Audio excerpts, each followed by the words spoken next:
Deuteronomy chapter 21.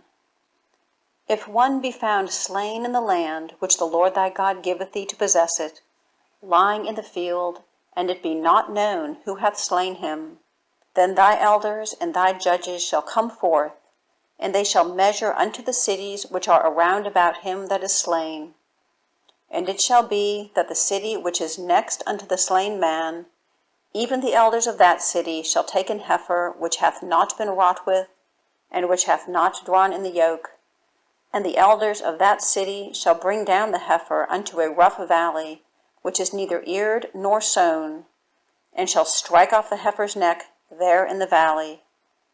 And the priests, the sons of Levi, shall come near, for them the Lord thy God hath chosen to minister unto him, and to bless in the name of the Lord. And by their word shall every controversy and every stroke be tried. And all the elders of that city that are next unto the slain man shall wash their hands over the heifer that is beheaded in the valley. And they shall answer and say, Our hands have not shed this blood, neither have our eyes seen it. Be merciful, O Lord, unto thy people Israel, whom thou hast redeemed, and lay not innocent blood unto thy people of Israel's charge, and the blood shall be forgiven them. So shalt thou put away the guilt of innocent blood from among you, when thou shalt do that which is right in the sight of the Lord. When thou goest forth to war against thine enemies, and the Lord thy God hath delivered them into thine hands, and thou hast taken them captive, and seest among the captives a beautiful woman, and hast a desire unto her, that thou wouldst have her to thy wife, then thou shalt bring her home to thine house, and she shall shave her head and pare her nails, and she shall put the raiment of her captivity from off her, and shall remain in thine house and bewail her father and her mother a full month. And after that thou shalt go in unto her, and be her husband, and she shall be thy wife. And it shall be, if thou have no delight in her, then thou shalt let her go whither she will, but thou shalt not sell her at all for money.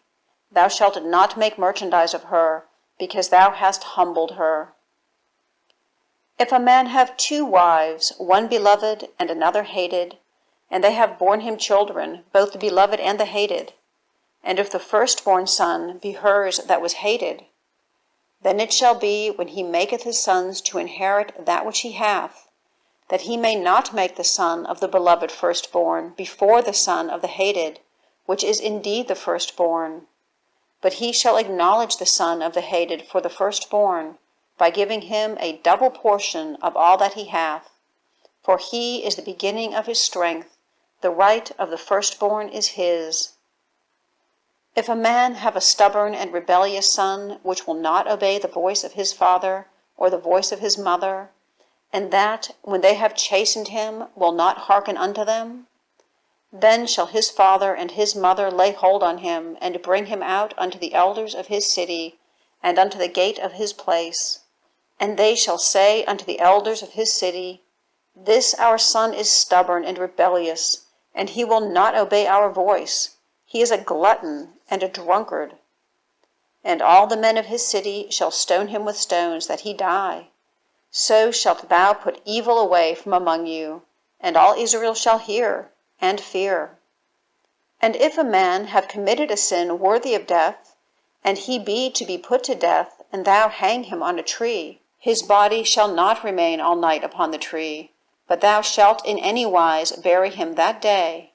For he that is hanged is accursed of God. That thy land be not defiled, which the Lord thy God giveth thee for an inheritance.